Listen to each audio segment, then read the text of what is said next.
எனதன்பு கடகராசிக்கார நேயர்களுக்கு எனதினிய வணக்கங்க. நம்ம இன்னைக்கு வீடியோ பதிவுக்குள்ள முழுமையா போறதுக்கு முன்னாடி முருகரை மனதார வணங்கிட்டு வீடியோ பதிவுக்குள்ள போகலாங்க. ஓ முருகா போற்றி, ஓ முருகா போற்றி, ஓ முருகா போற்றி, எனைக்காக்கும் முருகனே போற்றி. நல்லதே நடக்கும், நல்லது மட்டும்தான் நடக்கும். நம்மளுடைய கடகம் ராசிக்காரங்க உணர்வின் ஆழம் அன்பின் வடிவமாய் இருக்காங்க. குடும்பம், உறவு, பாசம் இவர்களின் உலகம் இதுதாங்க.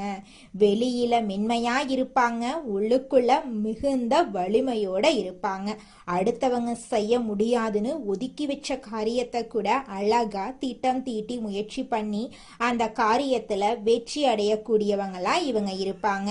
ஒருத்தவங்கள காதலிச்சா முழு மனசோட பாதுகாப்பாங்க நம்மளோட கடகம் ராசிக்காரங்க. அனைத்து உறவுகளுக்கும் எனது அன்பான தமிழ் புத்தாண்டு நல்வாழ்த்துக்களுங்க. இந்த தமிழ் புத்தாண்டு பராப வருஷம் பிறந்திருக்கு. ஒவ்வொரு தமிழ் புத்தாண்டுலையும் ஜாதக ரீதியா ஜோதிடத்துல கட்டங்கள்ல நிறைய மாற்றங்கள் ஏற்படும்.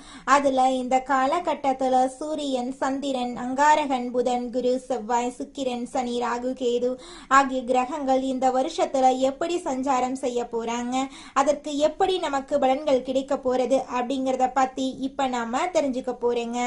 விதவிதமான யோசனைகளை இப்ப நான் சொல்ல போறேங்க. நல்லா கவனிங்க. யோசனைகளை சொல்ல போறேன், பிடிச்சவங்க அதை பின்பற்றுங்க. இதையே நம்ம தாரக மந்திரமா எடுத்துக்கிட்டு உள்ள போயிடலாங்க. அதுவே நமக்கு லாபமா இருக்குங்க. நமக்கு இந்த யோசனையெல்லாம் பிடிக்காதுங்க. அறிவுரை கிடையாது, எப்படி நடந்துக்கணும்னு அறிவுரை கிடையாது. யோசனைங்கிறது நம்ம வெற்றி பெறதுக்கு ஒரு அழகான பாதை. நம்ம ஒரு புத்தாண்டு அப்படின்னா என்ன பண்ண போறோம்? நல்லா கவனிங்க. காலையில எழுந்திருக்கிறோம், நியூ இயர் தமிழ் புத்தாண்டு காலண்டரை கிழிப்போம், அவ்வளவுதான். வருஷா வருஷம் இது நடக்கும். வேற இதை தாண்டி வேற எதுவும் நடக்க போறது இல்ல. இந்த காலண்டர்ல ஒரு பேப்பர் மாறும். புத்தாண்டு பறந்துருச்சு, எல்லாம் சந்தோஷம். அப்படி திரும்பி பாருங்க, நம்ம வீட்டுல நேத்து ராத்திரி யாரெல்லாம் கோபமா இருந்தாங்களோ அவங்கெல்லாம் அதே கோபத்தோட தான் இருப்பாங்க. நம்ம சொந்தக்கார யாரெல்லாம் நம்ம மேல வன்மமா இருந்தானோ அவனும் அதே மாதிரி தான் இருப்பான். நமக்கு இருக்கிற நண்பர்கள் எல்லாம் நமக்கு பழைய கடனை கொடுக்காம நம்மளை ஏமாத்திக்கிட்டு இருந்தானா அப்படியே தான் இருப்பான். ஏற்கனவே 4 பேரு புதுசா பழசா ஏமாத்தி இருப்பான். இப்ப புதுசா ஏமாத்திருக்கு ஒருத்தர் ட்ரை பண்ணிக்கிட்டே இருப்பான். ஸோ இப்ப புத்தாண்டு பிறந்திருக்கு. ஏதாவது மாறணும்னு நினைச்சா நான் மட்டும்தான் மாறணும். நான் நாளையில இருந்து நல்லவனா இருக்கணும்னு நானா நினைக்கிறேன். இல்ல நாளையில இருந்து நல்ல கணக்க போடணும்னு நினைக்கிறேன். நாளையில இருந்து நான் இப்படியெல்லாம் திட்டமிட்டு வெற்றி பெறணும் அப்படின்னு நினைக்கிறேன். நான் நினைக்கிறதுனால மட்டும் என்ன நடக்க போகுது? கொஞ்சம் யோசிச்சு பாருங்க. இந்த சமூகத்துல முதல்ல ஒவ்வொரு குடும்பத்திலையும் அங்க உங்களுக்கு ஒரு 4 பேராவது ஒரு குடும்பத்துல இருப்போம். குறைஞ்சது 3 பேராவது இருப்போம். 3 பேர் இருக்கிறதுனாலதான் புருஷன் பொண்டாட்டி ஒரு புள்ள, இதுதான் குடும்பம். புருஷன் பொண்டாட்டி 2 பேராவது ஒரு குடும்பம். இதுக்கு அடுத்தது மாமனார் மாமியார் இப்படி இருப்பாங்க. எல்லாரும் மாறுவாங்களா? எல்லாருக்கும் முதல்ல இன்னைக்கு புத்தாண்டு தெரியணும். இன்னைக்கு புத்தாண்டு, இன்னையில இருந்து நான் சில சபதங்கள் எடுத்துக்கிறேன். யார் மனசையும் நோகடிக்காம வாழணும்னு நினைக்கிறேன். அதுக்குன்னு எல்லாத்தையும் ஏத்துக்கணும்னு அவசியம் கிடையாது. பிடிக்கலனா ஒதுங்கி இருப்போம். அதுக்கு நம்ம வார்த்தைகளால யாரையும் சுட வேண்டிய அவசியம் கிடையாது. இத நான் மட்டும் மாறி என்ன பலன்? எதிர உள்ளவனும் மாறணும். நாம் எதிர உள்ளவன் செய்யற தப்ப செஞ்சுக்கிட்டே இருப்பான். ஆனா நான் மட்டும் அவனை மன்னிச்சு கொண்டே இருக்க வேண்டும். அப்படின்னா ஒரு நாளும் நமக்கு அந்த புத்தாண்டு புதுசா தெரிய போறது இல்லை. அப்ப புத்தாண்டு அப்படிங்கிறது நம்ம குடும்பத்துல இருக்கக்கூடிய ஒவ்வொருத்தவங்களும் நம்ம கிட்ட இருக்கிற குறைகளை குறைஞ்சபட்சம் நீக்கிறதுக்கு முயற்சி பண்ணணும். குறைஞ்சபட்சம் நீக்கிறதுக்கு சில நிறைகளை நாம அதிகபட்சம் எடுத்துக்கொள்றதுக்கு முயற்சி பண்ணணும். அதுக்கு முதல்ல என்ன பண்ணணும்? இந்த பராப வருஷத்திலிருந்து நாம செய்ய வேண்டிய முதல் ஒரு சபதம், எல்லாரையும் பாராட்ட ஆரம்பிப்போம். எல்லாரையும் பாராட்ட ஆரம்பிச்சுட்டா அவ ஏதாவது ஒரு சின்ன நல்லது செய்வான். அப்பா ஒரு நல்லது செய்வாரு, அம்மா ஒரு நல்லது செய்வாங்க, பையன் ஒரு நல்லது செய்வாங்க. இப்ப தன்னுடைய மாமனார் மாமியார் ஒரு நல்லது செய்வாங்க, மருமகன் மருமகள், தாத்தா பாட்டி எல்லா உறவுகளும், நண்பர்கள், நம்மளுடைய முதலாளி, நம்மளுடைய தொழிலாளி ஏதோ ஒரு நல்லது செய்வாங்க. அவங்கள அதை பார்த்து பாராட்ட ஆரம்பிப்போம். பாராட்டக்கூடிய மனம் அப்படிங்கிறது வருகிறதோ மகிழ்ச்சி தானா வந்துடும். மகிழ்ச்சி தானா வரும் பொழுது இந்த புத்தாண்டு சிறக்க ஆரம்பிக்குங்க. புத்தாண்டுடைய பிறப்பே மகிழ்ச்சியுடைய நிலைத்தன்மையில தாங்க இருக்கு. உங்க வாழ்க்கையில நல்லதெல்லாம் இந்த புத்தாண்டிலிருந்து அடுக்கடுக்காக நடக்க போகுதுங்க. அப்ப இன்னையிலிருந்து நம்ம என்ன பண்ண போறோம்? உலகம் முதல்ல மாறும். அப்படின்னா தான் முழு புத்தாண்டையும் நம்மளால அனுபவிக்க முடியும். நான் மட்டும் மாறிட்டு புத்தாண்டை முழுசா அனுபவிக்க முடியாது. ஆனா நம்ம ஒரு ராசியில பிறந்திருக்கோம். இந்த ராசியில இந்த கிரகங்கள் எல்லாம் இப்படி இருக்கும்போது நாம சில விஷயங்களை ஃபாலோ பண்ணிட்டோம்னா ஓரளவுக்கு மற்றவங்களோட நாம மிங்கிள் ஆக முடியும். அப்ப மிங்கிள் ஆகிறதுனால இந்த வருஷத்தை கடக்க முடியும். வரக்கூடிய பிரச்சனைகளை கடக்க முடியும். அப்ப பிரச்சனைகளை எப்படி கடக்கிறது அப்படிங்கிறத விட பிரச்சனைகளை தடுத்து அதை கடப்போம் அப்படிங்கிற உயர்ந்த எண்ணத்தோட இப்ப நாம வாழ்க்கையில நடக்கக்கூடிய ஒவ்வொரு பிரச்சனைகளுக்கும் தீர்வுகளை கண்டுபிடிச்சு முயற்சி பண்ணா நிச்சயமா நம்மளால வாழ்க்கையில கூடிய விரைவில் வெற்றி அடைய முடியுங்க. கடகம் ராசிக்காரர்களே, உங்களுக்கு இந்த வருஷம் ஒரு பவர் கிடைக்க போகுதுங்க. உங்களுக்கு லைஃப்ல ஒரு சக்தியா இருக்கீங்கன்னா ஒரு சிவன் சேருங்க. சிவனா இருக்கீங்கன்னா ஒரு சக்தி சேருங்க. அப்ப நண்பர்கள் சேருவாங்க, குடும்பம் உருவாகும், நிம்மதி உருவாகும், நல்ல விஷயங்கள் உருவாகும். இந்த ஆப்பர்ச்சுனிட்டிஸ் இந்த வருஷத்துல கண்டிப்பா உங்களுக்கு கிடைக்குங்க.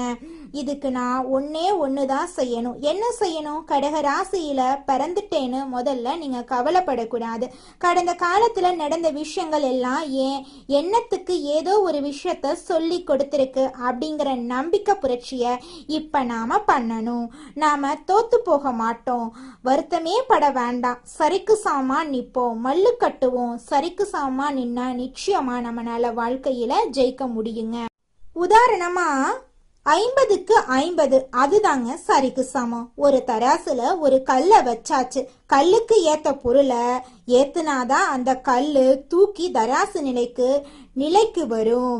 கல்லுங்கிறது நம்பிக்கை. அந்த நம்பிக்கை நமக்கு ஜெயிக்கணும். அப்ப பொருளை சில நேரங்கள்ல என்ன ஆகும் அப்படின்னா பொருள் நிறைய இருக்கிற மாதிரி இருக்கும், ஆனா அதோட வெயிட் கம்மியா இருக்கும். அப்ப நம்ம என்ன பண்ணணும்? நல்லத கூட நம்ம ஒருத்தவங்களுக்கு செய்யறோன்னு வச்சுக்கோங்க, அது நல்லதா தெரியாது. நீங்க ஒருத்தவங்க கிட்ட போய் நல்லது பேசி பாருங்க. நீங்க நல்லா இருக்கணும், அறிவுரை சொல்லு பாருங்க. இன்னைக்கு ராத்திரி முழுக்க கேட்பா, நாளைக்கு காலையில நீ யாருன்னு கேட்பா. இந்த சூழ்நிலை எல்லாம் இனி வரக்கூடிய காலங்கள்ல காணல் நீரா கரைஞ்சு போக போகுதுங்க. கடகம் ராசிக்காரர்களே, உங்களை பொறுத்த வரைக்கும் இந்த காலகட்டம் சிறப்பா இருக்கும். இந்த கடக ராசியை பொறுத்த வரைக்கும் புதிய நண்பர்களோட சேர்க்கை ஏற்படும். சில பொறுப்புகள் நமக்கு இப்ப சேரும். அதாவது இது நம்ம வேண்டான்னு நினைப்போம், அந்த பொறுப்புகள் இப்ப நமக்கு சேரும். சில வித்தியாசமானவர்களை நம்மளால உணர முடியும். இந்த காலகட்டத்துல ஒரு சில பேரை பார்த்தீங்கன்னா நம்ம கிட்ட கடினமா நடந்துக்கிறதுக்கு முயற்சி பண்ணுவாங்க. அவங்கள எல்லாம் இப்ப நம்ம ரொம்ப கவனமா ஹேண்டில் பண்ணணும். அதே மாதிரி பாத்தீங்கன்னா பணம் கொஞ்சம் பொறுமையா கிடைக்க ஆரம்பிக்கும். என்னை பொறுத்த வரைக்கும் ரொம்ப சிம்பிளா சொல்றேன், கடக ராசிக்காரங்க இந்த நேரத்துல ஆடுற மாட்டா ஆடி கறக்கணும், பாடுற மாட்டா பாடி கறக்கணும். அவ்வளவுதான். வேலையே உங்க உழைப்பு உங்களுக்கு கண்டிப்பா வெற்றியை கொடுக்கும். உங்க திறமை உங்களுக்கு இந்த வருஷத்துல வெற்றியை கொடுக்கும். சனி பகவான் அஷ்டமத்துல விலகிட்டார், 9ஆம் இடத்துக்கு வந்துட்டாரு, சௌபாக்கியத்தை கொடுத்திருக்காரு. நீ இதுவரைக்கும் நினைச்சிருந்த விஷயத்த ஏன்னா அது நிறைய நினைச்சு வச்சிருக்க, அது எல்லாமே இந்த காலகட்டத்துல நடக்க போகுது. உங்க வாழ்க்கையில இருந்த அனைத்து பிரச்சனைகளுக்கும் தீர்வு கிடைக்க போகுது. உடல்நல பிரச்சனைகள் எல்லாம் குறைய ஆரம்பிக்க போகுது. உடல் நலத்துல கவனம் தேவை. மன அழுத்தத்துக்கு போயிடாதீங்க. தினமும் யோகா பண்ணுங்க, தியானம் பண்ணுங்க, நம்பிக்கையோட செயல்படுங்க. நிச்சயமா உங்க வாழ்க்கையில நல்லதுதாங்க நடக்கும். கடகம் ராசிக்கார பிள்ளைங்களே, எம்பெருமான் முருகனை அதிகமா வழிபாடு பண்ணுங்க. நெஞ்சார சொல்றேன், இது தலை நிமிர்ந்து நடக்கக்கூடிய நேரங்க. இந்த அடுத்ததாக நம்முடைய கடகம் ராசியில் இருக்கக்கூடிய ஒவ்வொரு நட்சத்திரக்காரர்களுக்கும் இந்த மாதம் எப்படி அமைஞ்சிருக்குன்னு பார்க்கலாங்க. நம்முடைய கடகம் ராசியில் இருக்கக்கூடிய முதலாவது நட்சத்திரம் புனர்பூசம் 4ஆம் பாதம். உங்களுக்கு இந்த மாதம் எப்படி அமைஞ்சிருக்குன்னு பார்க்கலாங்க. இந்த மாதம் மற்றவர்களுக்கு வழிய சென்று உதவுறதுனால வீண் விரோதங்கள் ஏற்படலாம். எதிலும் வெற்றியே கிடைக்குங்க. நண்பர்கள் உதவி கிடைக்கும். வாய்ப்புகளை பயன்படுத்தி கொள்றது உங்கள் எதிர்காலத்துக்கு நிச்சயமா உதவும். கலைத்துறையினர்களுக்கு வாய்ப்புகள் தேடி வரும். உங்களுக்கு முன்னேற்றமும் ஆதரவும் கிடைக்க போகுது. உங்களுடைய குடும்பத்துல இது நாள் வரைக்கும் தடைபட்ட அனைத்து காரியங்களுமே இனி வரக்கூடிய காலங்கள்ல தங்குதடையின்றி நடக்க போகுது. உங்களோட வாழ்க்கையே சொர்க்க வாழ்க்கையாக மாறப்போகுதுங்க. அடுத்ததாக நம்முடைய கடகம் ராசியில் இருக்கக்கூடிய நட்சத்திரம் பூசம். உங்களுக்கு இந்த மாதம் எப்படி அமைஞ்சிருக்குது அப்படின்னு பார்க்கலாங்க. இந்த மாதம் தொழில் வியாபாரம் தொடர்பாக அலைய வேண்டி இருக்கும். எதிர்பார்த்த நிதி வசதி கிடைத்தாலும் திட்டமிட்டதை விட கூடுதல் செலவும் இருக்கும். பணியாளர்களிடம் நிதானத்தை கடைபிடிக்கிறது நல்லது. உத்தியோகத்தில் இருக்கிறவங்க மேலதிகாரி கூறதுபடி நடந்து கொள்றது நன்மை தரும். நிலுவையில் இருக்கக்கூடிய பணம் வரலாம். அரசியல் துறையினர்களுக்கு பொது காரியங்கள்ல ஈடுபடும் போது கவனம் தேவை. திருமணம் ஆகாதவர்களுக்கு திருமண தடை நீங்கி உங்களுக்கேற்ற சரியான வாழ்க்கை துணையோடு திருமணம் நடக்க போகுது. குழந்தை பாக்கியம் இல்லாதவர்களுக்கு குழந்தை பாக்கியம் கிடைக்க போகுதுங்க. பூர்வீக சொத்து ரீதியாக இருந்த அனைத்து பிரச்சனைகளுக்கும் தீர்வு கிடைக்க போகுது. உங்களுக்கு வரவேண்டிய பூர்வீக சொத்து உங்க கையில வந்து சேரப்போகுதுங்க. படிச்சு முடிச்சுட்டு வேலை தேடிட்டு இருக்க இளைஞர்களுக்கு படிப்புக்கும் தகுதிக்கும் ஏற்றார் போல நல்ல வேலை கிடைக்க போகுது. உங்களோட குடும்பத்துல சுபகாரியங்கள் அடுக்கடுக்காக நடக்க போகுதுங்க. அடுத்ததாக நம்முடைய கடகம் ராசியில் இருக்கக்கூடிய நட்சத்திரம் ஆயில்யம். உங்களுக்கு இந்த மாதம் எப்படி அமைஞ்சிருக்குன்னு பார்க்கலாங்க. இந்த மாதம் குடும்பத்தில் இருப்பவர்களால சிறு சிறு பிரச்சனைகள் உண்டாகலாம். அதற்கண்டு நீங்க அச்சப்படக்கூடாது. குழந்தைகளின் உடல் ஆரோக்கியத்திலும் வாழ்க்கை துணையின் ஆரோக்கியத்திலும் கவனம் தேவைங்க. கணவன் மனைவிக்கு இடையே இருந்த மனக்கசப்பு மாறும். வேலை பளு அதிகரிக்கும் என்றாலும் காரியங்கள்ல தாமதமான போக்கு காணப்படும். பாராட்டு உங்களுக்கு கிடைக்க போகுது. குடும்பத்துல சுபகாரியங்கள் நடக்க போகுது.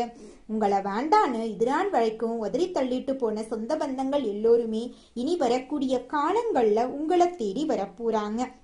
உங்க வாழ்க்கையே சொர்க்க வாழ்க்கையாக மாறப்போகுது. உங்க வாழ்க்கையில இந்த மாதம் மேலும் நல்லதெல்லாம் நடக்க நீங்க செய்யக்கூடிய பரிகாரம் என்ன பாத்தீங்கன்னா, உங்க வீட்டுக்கு பக்கத்துல இருக்கக்கூடிய அம்மன் ஆலயத்துக்கு போயிட்டு அம்மனை மனதார வணங்கிட்டு வாங்க. உங்களுடைய உடல் ஆரோக்கியம் சிறப்பா இருக்கும். எதிர்பார்த்த காரியம் நிச்சயமா நடந்தே தீரும். உங்களுடைய எண்ணம் போல உங்க வாழ்க்கையில நல்லது மட்டும்தாங்க நடக்கும். கெட்டதுங்கிற பேச்சுக்கு துளி கூட இடம் கிடையாதுங்க. கடகம் ராசிக்காரங்களே, உங்க வாழ்க்கையில இந்த மாதம் பல்வேறு நன்மைகள் உண்டாக போகுதுங்க.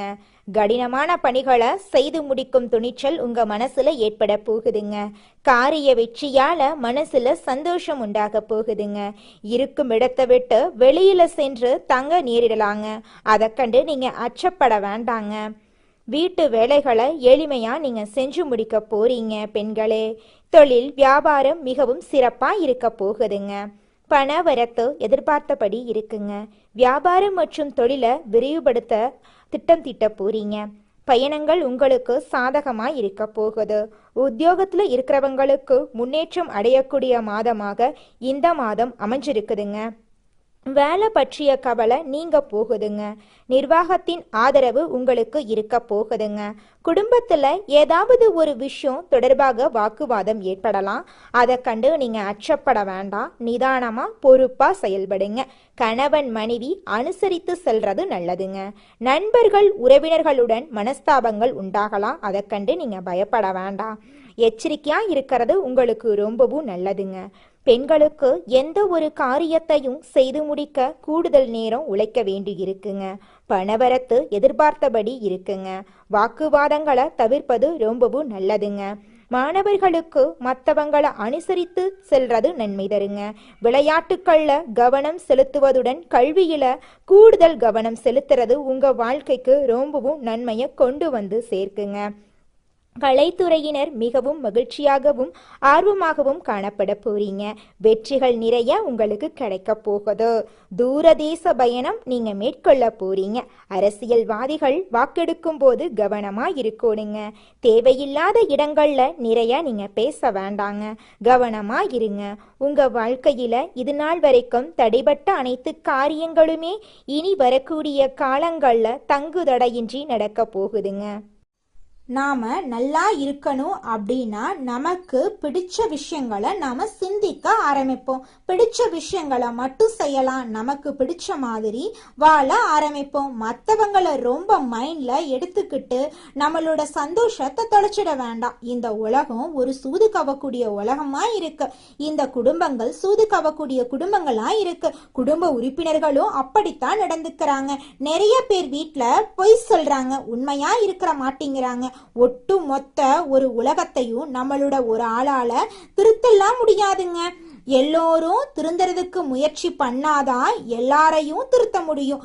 அதனால இந்த வருஷ பரப்புல இருந்து ஒண்ணு செய்யலாங்க. எல்லோரிடமும் எல்லார்கிட்டையும் எதிர்பார்க்காம நம்ம நடந்துக்கிறத பார்த்து அவங்க நடந்துக்கிற அளவுக்கு நாம சில மாற்றங்களை உண்டு பண்ணுவோம்.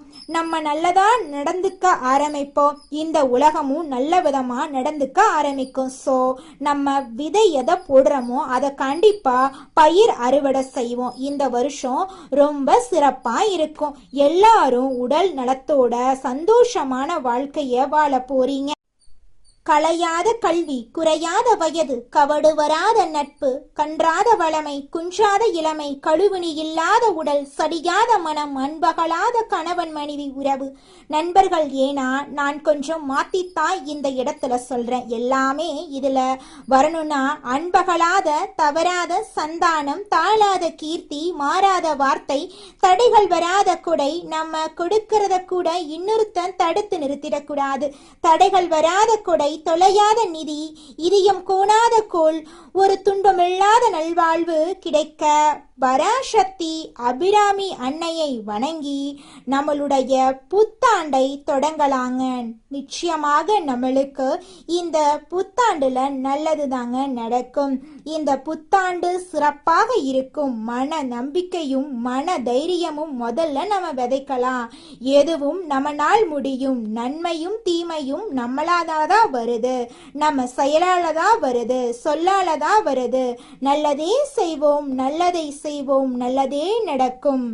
உங்க வாழ்க்கையில மேலும் நல்லதெல்லாம் நடக்க இந்த பரிகாரத்தை மட்டும் செஞ்சுக்கிட்டு வாங்க. உங்க வாழ்க்கையில நல்லது தாங்க நடக்கும். பரிகாரம் என்னன்னு பார்த்தீங்கன்னா, உங்க வீட்டுக்கு பக்கத்துல இருக்கக்கூடிய முருகன் கோயிலுக்கு வாரத்துல ஒவ்வொரு செவ்வாய்க்கிழமையும் முருகன் கோயிலுக்கு போயிட்டு முருகருக்கு 6 நெய் விளக்கு ஏற்றி முருகர்கிட்ட உங்க வாழ்க்கையில இருக்கக்கூடிய நிறைகுறைகளை சொல்லிக்கிட்டு வாங்க.